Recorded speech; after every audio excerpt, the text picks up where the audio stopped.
Hey, what's going on, man? Coach Tyler here with Black Diamond Softball and Fitness, and we got a brand new episode of the FPtFP Daily Show for you. Today is Tuesday, February 6th. Hope everybody's doing good. Before we jump into today's episode, I do want to remind you about our YouTube channel. It's youtube.com/FPtFP. If you guys haven't checked it out yet, please do so. When you get over there, make sure you hit that subscribe button. Turn on those notifications so you won't miss another episode. Got a lot of cool stuff over there, breaking down some drills, looking at some old game film, highlights, that kind of stuff, and all the video episodes are over there as well. So if you wanted to see RT or if you wanted to see Chloe or anybody like that, you can check that out. Some pretty cool stuff over there. All right, so as we jump into today's episode, I kind of want to talk about the unseen things, some of the stuff that goes on behind the scenes, or lack thereof, really. We have these athletes that are trying to get to that next level. They are trying to be seen, if you will, by the right college coaches, trying to get to the right camps, trying to get as much good exposure as they can. But what they fail to realize is a lot of the stuff that they do behind the scenes helps them in their exposure. So getting a good night's rest prepares them for that day so they can go perform in the classroom, so they can go perform on the practice field or game days. That's number one. We have a lot of athletes and a lot of teenagers this day and age that don't get the sleep that they should. A lot of athletes stay on their phones all throughout the night. I mean, you got some that'll stay up 10, 11, 12 o'clock at night, get up at 5:30, 6 o'clock in the morning, try to go to school.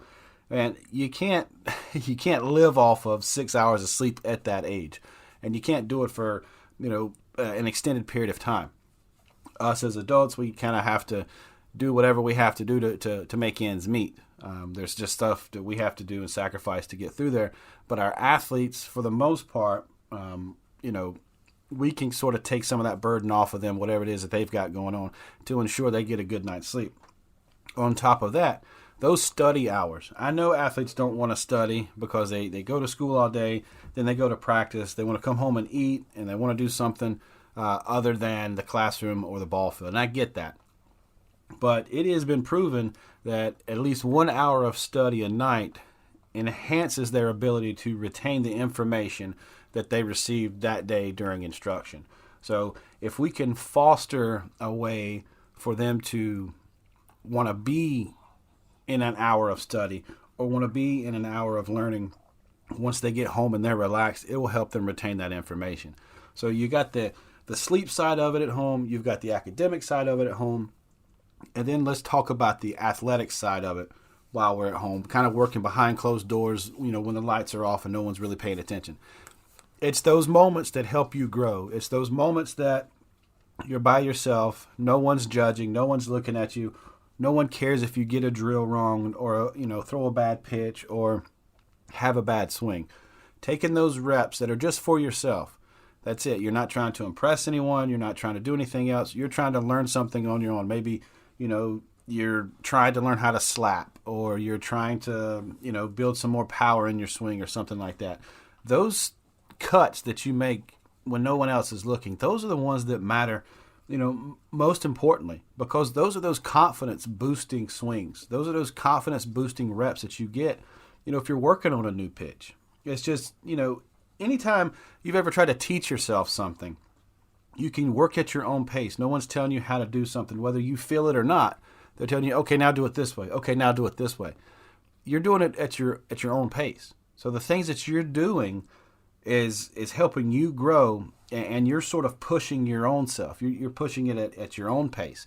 So this behind the scenes stuff needs to be something that no one's telling you to do, but it's on your own decision. It's on your own commitment to bettering yourself.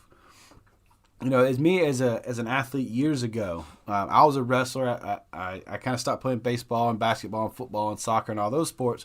Once I got into middle school, I started focusing just on wrestling. And I did some behind the scenes stuff, but man, there was so many more athletes that were out there working harder than I was. And I'm living proof that I didn't work hard enough to reach that next level. I wanted to wrestle in college, or I would tell people that I wanted to wrestle in college. But in the back of my mind, I knew I wasn't working hard enough. I knew I wasn't doing what it took to get to that next level.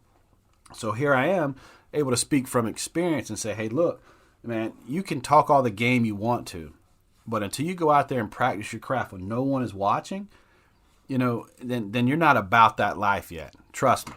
When you get to college, if you happen to get to that next level and play at the collegiate level, and you're not working, behind the scenes or when no one else is watching, everybody else is.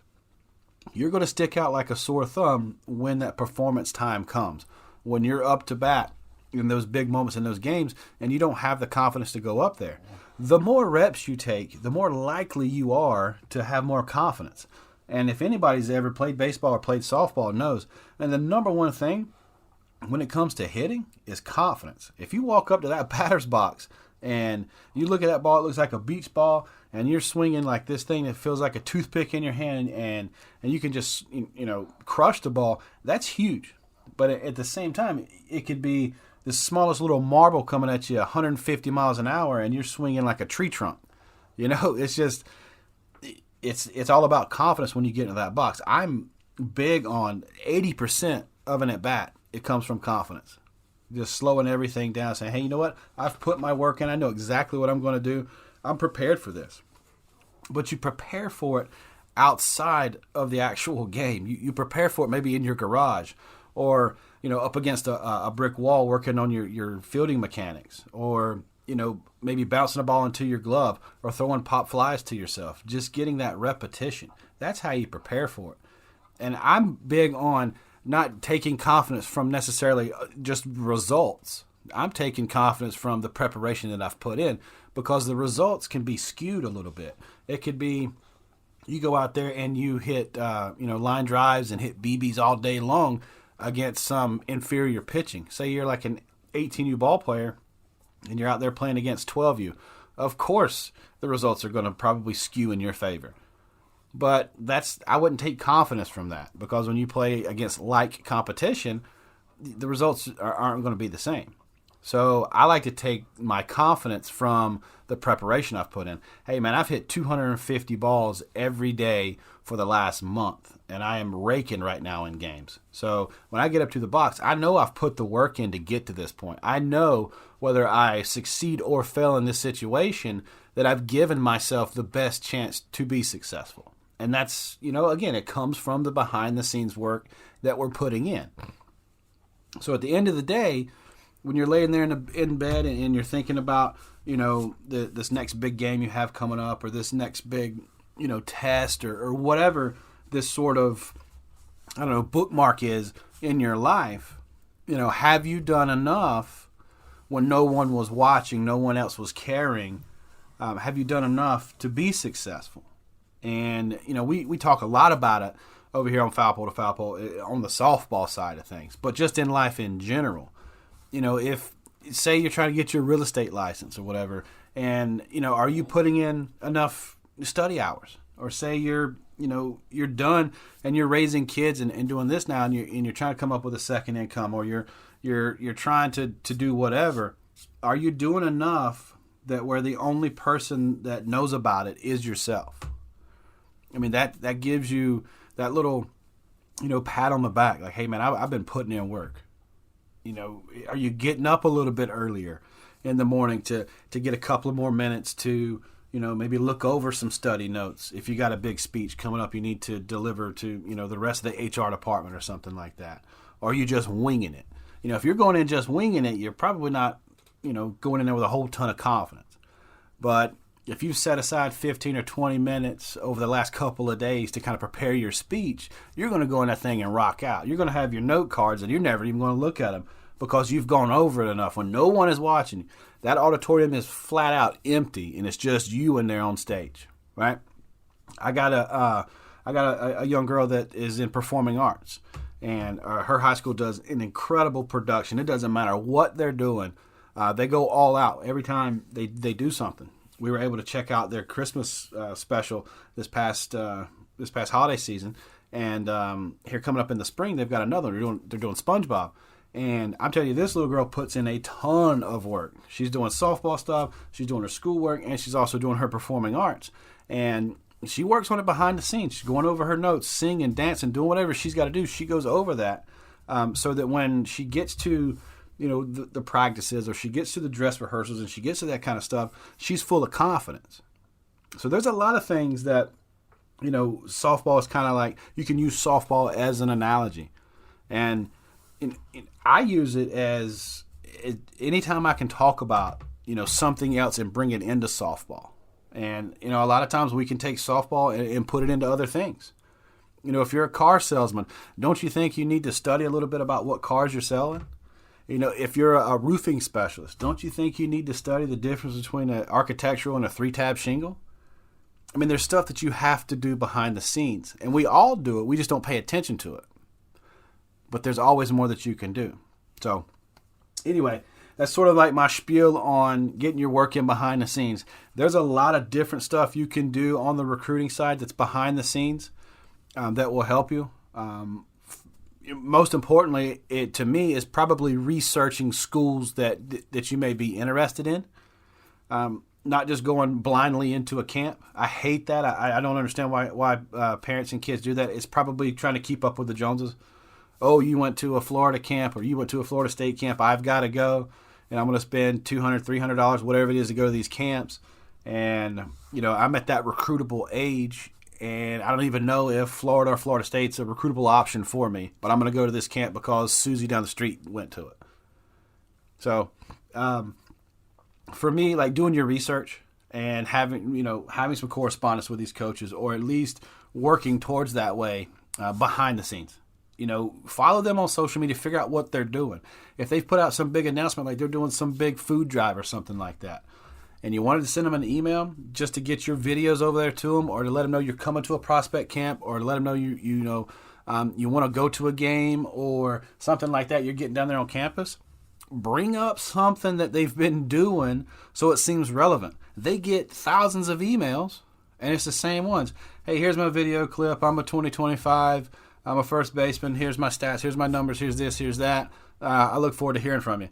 Man, they get thousands of those, right? So behind the scenes, why don't we do a little bit of research? Let's check out their Twitter. Let's see if they're on Insta. What have they been posting on Facebook?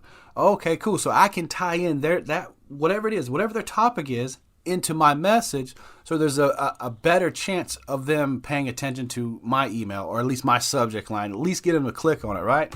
And then at the top of my email, I got a couple video links they can check out real quick. Boom, I got a couple of paragraphs, not just the generic, real simple 2-paragraph. Give them some meat and potatoes. You know what I'm saying? Give them something. Now, don't have a whole bunch of run-on sentences and talking about stuff that's just fluff. Give them something to go with.